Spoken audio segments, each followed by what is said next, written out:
For many of us, our Christian walk has become just like this road. We've come to a dead end. And it's not because we don't want to surrender our lives to Jesus and give our hearts to God.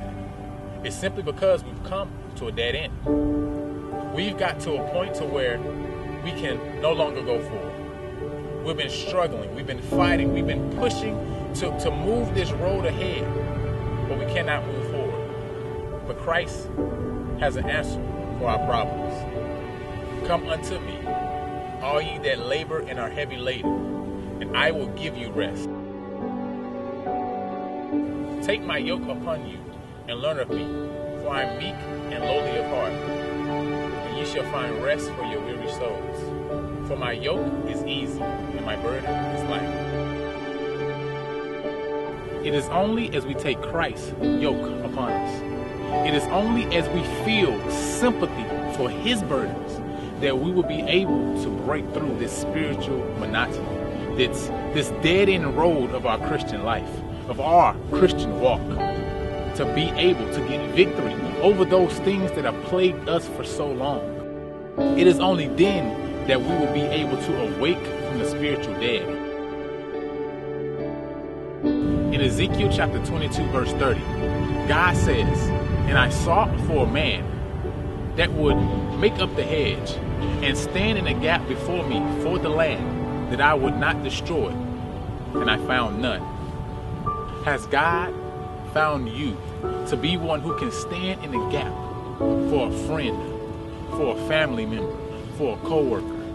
This is where we will be able to finally get that spiritual life in the walk that we've all been looking for. That's why we're issuing this challenge in 2014, that each one reach one.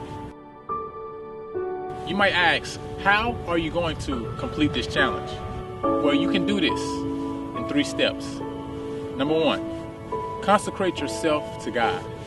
The first thing we must do is we must consecrate ourselves to the Lord and to his service. We must surrender all to him, our whole mind, our whole hearts, and our whole body, that we may be able to be used in his service.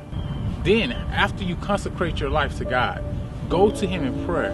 Seek for that one individual that he will have you be a witness unto. Number 2, co-labor with Jesus.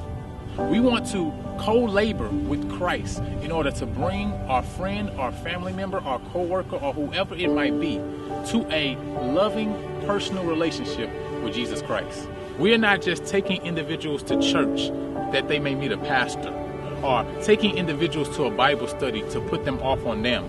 No, we are to be personally responsible for seeing them grow in their Christian walk, in their Christian journey.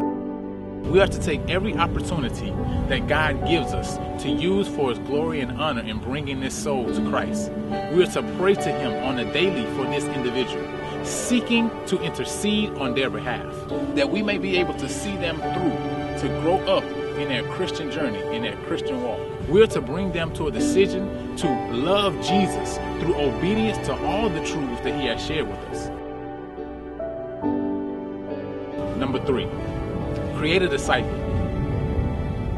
Jesus has told us in Matthew chapter 28, verse 19 and 20, that we are to go out to all the world and teach all nations, baptizing them in the name of the Father, the Son, and the Holy Ghost, teaching them to observe all things whatsoever I have commanded you.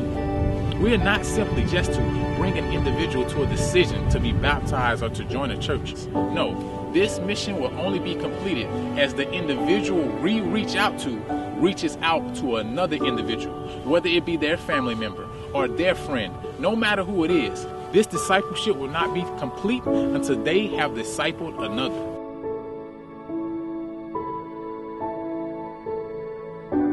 Proverbs 10 verse 5 says, "He that gathereth in summer is a wise son, but he that sleepeth in harvest causeth shame." Are you sleeping during the harvest? Will you take up the challenge and not only bring a blessing to another soul, but a spiritual blessing unto yours as well?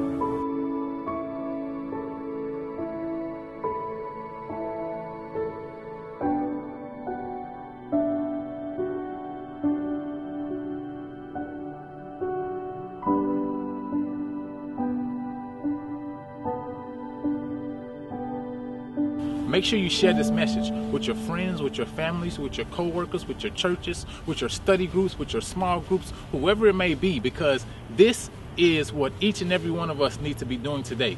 Each one, reach one.